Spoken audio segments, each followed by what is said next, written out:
de las discusiones en las que hemos estado metidos, incluso en el día festivo, porque el presidente Gustavo Petro anunció el aumento del salario mínimo el 24 de diciembre en horas de la tarde. Entonces muchos estábamos ahí preparando los tamales, el ajiaco, el pavo, etcétera, etcétera, y empezó la discusión del salario mínimo y más del 9%, entonces es el aumento para el 2025.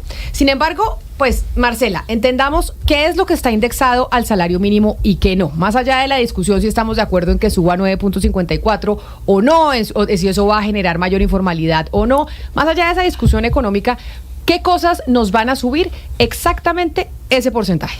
Pues Camila, mira, aquí le traje lista y todo porque la cuesta de enero es algo que a todos nos toca, a todos nos importa. Uno cuenta las 12 uvitas y luego comienza a ver cuánto es que le queda y para cuánto le alcanza. Entonces vamos con la lista. 9,54% es lo que subió el salario. El subsidio de transporte subió casi un 20%. La alza global de ambas cosas es como del 11%. Cosas que suben con el salario mínimo. Primera, el SOAT. ¿Por qué? Porque el SOAT está expresado en salarios mínimos. En los próximos días, la Superintendencia Financiera nos dirá cuántos salarios mínimos hay que pagar por tener un SOAT en Colombia, dependiendo de la marca del vehículo, etcétera. Pero prepárese para un incremento porque el del SOAT es caro. El SOAT hasta ahora se ha dicho que va a seguir el descuento del 50% para motos de bajo cilindraje, taxis y otros vehículos. Vamos a ver si eso sigue o si también lo desmontan, así que estaremos bien pendientes de la Superintendencia Financiera. Una Navidad amarga tuvieron quienes están por comprar casa nueva. ¿Por qué? Porque la vivienda de interés social está indexada al salario mínimo. Ay, no puede ser. Así que aumenta mucho, claro. Aumentó más de 18 millones de pesos.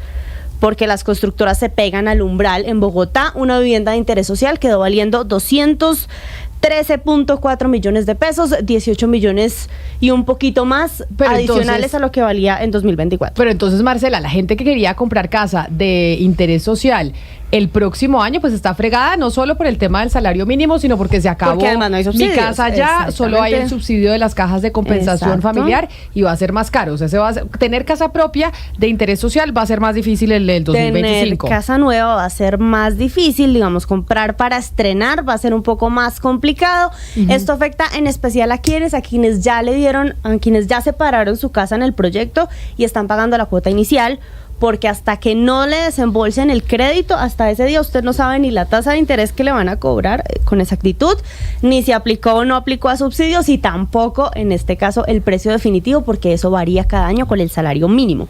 Otra cosa importantísima para quienes trabajan por prestación de servicios es que se sube lo mínimo que hay que pagar por salud y pensión. O sea, también los que trabajan independientes y pasan facturas, y cuando pasan la factura tienen que pasar la planilla. Esa planilla les va a subir 9.54. Como mínimo tienen que pagar 405,000 pesos más ARL y caja de compensación el que quiera aportar para eso. Acuérdese que una persona que es contratista aporta, o más bien cotiza sobre el 40% de sus ingresos, pero como mínimo son 405,000 pesos lo que va a tener que destinar mes a mes para esta tarea. Lo siguiente que sube es el pago de vigilancia para los conjuntos. Los conjuntos, los edificios tienen que pagar una cuota anual, una cuota especificada por la Superintendencia de Vigilancia Privada para tener vigilancia 24 horas. Eso sube con el salario mínimo, pero además va a volver a subir en mitad de año. ¿Por qué? Porque a mitad de año hay una reducción de la jornada laboral de otras 2 horas y eso se tiene que ajustar.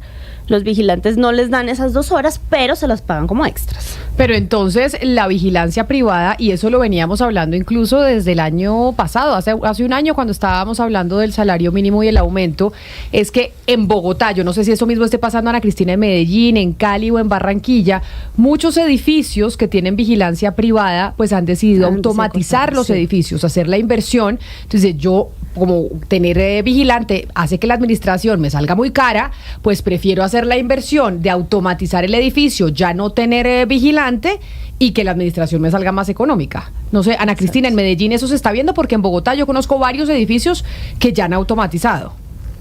No solamente eso, Camila, sino que primero, pues es que también es por pasos. Primero es la reducción del personal. Lo primero que hacen es reducción de personal y ya para pasar a poner todo automático, pero pues digamos, ya independiente solamente automático no veo, pues no es que sea como la norma general, pero que se disminuye mucho el personal, sí, muchísimo. ¿En Cali, Hugo Mario, están automatizando edificios o no? Claro, hace algún tiempo, Camila, eso está pasando en edificios públicos y algunos privados también. ¿Y en Barranquilla, Oscar? Camila, no tanto, pero como están las cosas, vamos para allá. Es que como usted bien lo plantea, Camila, como está la situación, y obviamente lo que se ha habido es reducción de personal. Ha habido reducción de personal de vigilancia en los edificios y en los conjuntos residenciales. Todavía no automatizados, pero vamos para allá, Camila. Jennifer, ¿usted qué me reporta? De Cartagena y Eje Cafetero, en el Eje Cafetero y en Cartagena están automatizando edificios, digo, por esta situación que se viene presentando, que claro, aumenta el precio de la vigilancia, aumenta el precio de la administración, y la gente dice, no, pues automatizo y simplemente entro con una clave o con un dedito o con un control. Yo creo que sí, por lo que yo noto en Cartagena menos, y en Pereira pues la situación es mixta, pero por ejemplo en Pereira, Eje Cafetero, yo todavía veo muchísimo edificio con su vigilante, con la persona que les abre la puerta, les cierra, porque además existe como esa cercanía entre los residentes de los conjuntos y los edificios y las personas que les abren y les cierran la puerta, les vigilan, les cuidan el perrito, el niño, les avisan cosas, como que hay todavía esa relación humana en el Eje Cafetero. Y en Cartagena pues sí, con la venida de tanto turista, con la venida de tanta persona, lo que hacen es automatizar, porque es más fácil a veces que el turista pues simplemente con una clave entre, ¿no? Pero entonces, Marcela, sube la vigilancia privada, lo que quiere decir que van a subir las administraciones de los edificios. Claro. Exactamente. La cuota de administración le va a subir a partir del otro año. Lo que pasa es que la cuota de administración usualmente se fija en marzo, más o menos, claro, pero antes es de marzo. retroactivo. O sea, cuando usted fija la cuota de administración... La mía no, en el mío sí. Tampoco hay retroactivo. En el mío es desde abril para adelante. En marzo, y entonces el retroactivo porque hay que pagar, o sea, desde enero usted tiene que pagarle más a los vigilantes. No, pero a mí me dicen, recuerde, inquilinos, que en marzo aumenta desde tal, no que le vamos a cobrar de enero, pero desde marzo. Cuando usted hace la asamblea general, usted dice, tiene que subir tanto, y ya a las señoras del aseo del edificio, a los señores de la vigilancia, si usted tiene jardinero en el edificio, a todos hay que pagarles desde enero el aumento del salario, y el presupuesto que se hizo en el año anterior pues no tenía contemplado ese aumento porque no se sabía cuál iba a ser. A mí me llega en marzo. Se cobra retroactivo. No. Bueno, ¿cómo se nota que no han estado ustedes en el comité del conjunto, no? Pues que no han estado ahí en la asamblea y siendo presidente o copresidente. Pues afortunadamente no. Entonces, pero sí prepárese para un incremento en eso. Otra cosa que sube, y esto le va a interesar aquí a don Sebastián, sube el umbral para quedarse en Colpensiones. Acuérdese que desde mitad de año tenemos reforma pensional. Todos los que no alcanzamos al régimen de transición, es decir, hombres con menos de 900 semanas, mujeres con menos de 750 semanas cotizadas al sistema y que se ganen menos de 3.272.300 pesos, vamos a tener que enviar todo nuestro ahorro para pensión a Colpensiones. Solo quien gane por encima de esos 3.272.000 va a poder enviar una partecita a su fondo privado. Esta información téngala en cuenta, le va a servir de aquí en adelante. Y hay otras cosas. Pero ¿sabe por qué es importante tenerlo en cuenta, Marcela?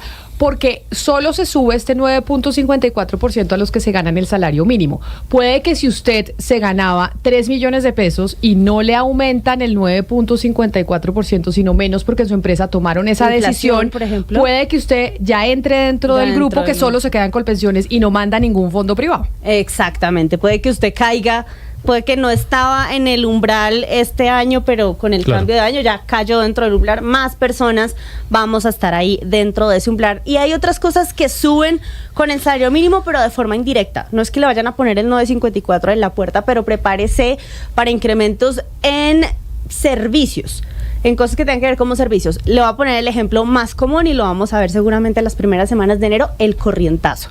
¿Por qué? Porque los meseros, las cocineras, todos ganan el salario mínimo. Prepárese también para incrementos parecidos en temas como la peluquería, el que se hace las uñas, el que le cuida al perro, etcétera. De servicios van a subir en esa proporción. Hay otras cosas que van a subir, pero no con el salario mínimo, y aquí es donde hay que sacar papel y lápiz para anotar. Vamos a empezar con las cosas que suben con la unidad de valor tributario.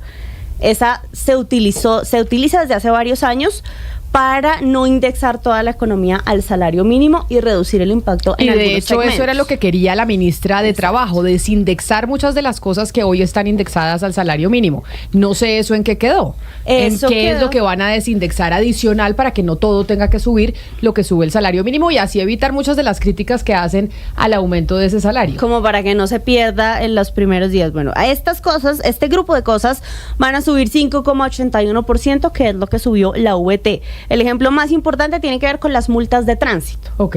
Entonces, cruzarse el semáforo en rojo, no llevar cinturón, todo eso sube. No tener el SOAT. Qué pena interrumpirla, No, Marcela. tener SOAT, 581. Ese 5.8 es el aumento de la VT para el 2025. Ese Eso es el ya se aumento, decidió. Eso ya se decidió. Pero- ¿Por qué 5,81 y no 5,2? Porque se viene Sí. con la inflación a octubre. Todos los pero- años hace octubre. Y a octubre teníamos por una qué? inflación del 5,8. Pero, Todos los ¿cuál es la años razón? históricamente O sea, se ha es hecho decir, así. Porque esa resolución sale en noviembre. Eso sí, él está muy llamativo, Marcela y Camila, porque la VT aumenta más que la inflación, unos vivos, claro. Entonces ahí se ganan una partecita más en multas y en muchas cosas del Estado. Un poco vivos, me parece, pero... Pero hacia, Sí, digamos, la pues- VT todos los años que yo recuerde sube en A noviembre. inflación de octubre. A inflación de Ese es octubre. el corte. Ese Perfecto. es el corte que hacen y por eso está así. Sube también con la VT lo que usted paga cuando va a su EPS por cuota moderadora o copago. Las prepagadas, muchas de ellas también utilizan. Los bonos, o sea, los bonos esos los van a bonos como subir referencia, 5,82. 82. Bueno, esto es para EPS, que es como lo que está más regulado. Tengo la duda en prepagada, me parece que algunas cosas seguían al salario mínimo. Ok. Los costos en las notarías, autenticar, registrar, etcétera, eso sube con la VT. O sea, Sebastián empieza a hiperventilar, ¿no? Porque dice, no deberían existir las notarías y encima de todo van a No, subir el 5%. El informe de Marcela está impecable. Notarías, ¿qué más sube? Notarías. Y sube también, alista en el bolsillo aquí, el tope para declaración de renta, porque eso está amarrado a la VT. Ajá. Así que si usted llega a este miércoles, cae el 31. Sí, señor. Cae martes Cae 31, martes el 31. 1 de enero es miércoles. Bueno, entonces usted el 1 de enero se levanta y dice, uy, el año pasado me entraron a la cuenta 69.700.000 pesos, tiene que declarar.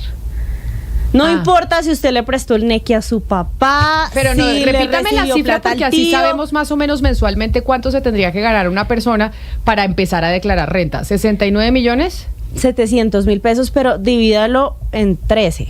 Porque es una, Porque más una incluye prima. cesantías, Claro, incluye, dividido bueno, 13 un poco más. son 5.361.000 pesos. Exacto, O sea, si pero tenga usted en se cuenta gana- que estos son movimientos bancarios. No importa si no fue lo que usted se ganó. Ok. Porque el año pasado le ocurrió a muchas personas que es que mi papá me pidió que le recibiera esta plática en Nequi, que es que yo recogí lo de las boletas del concierto y todos hicieron vaca y me las pasaron. ¿Sabe qué me pasó Baila. a mí? ¿Qué le pasó? toca declarar. Cuando uno se pasa, Camila, entre cuentas de ahorro propias, por ejemplo, entre Bancolombia y Da Vivienda, claro, la DIAN registra esos movimientos como que fueran distintos y ahí uno pasa al tope también, así sean propias las cuentas.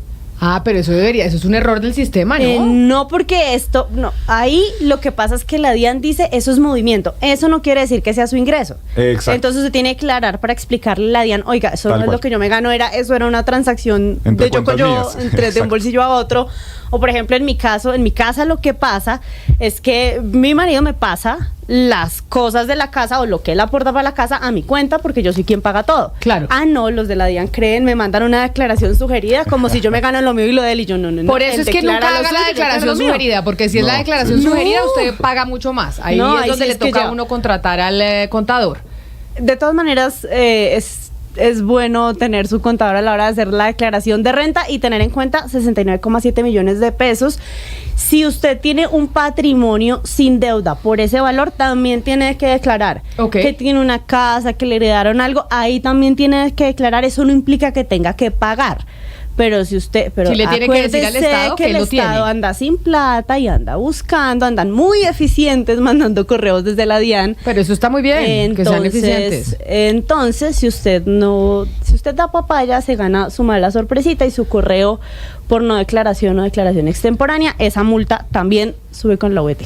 Pero mire, espere Marcela, ya seguimos con ese informe de las cosas que nos van a subir para el próximo año, que están indexadas al salario mínimo y las que no están indexadas al salario mínimo, pero que igual suben. No el 9.54%, sino el 5. 5,8%, que es de inflación a octubre de 2024.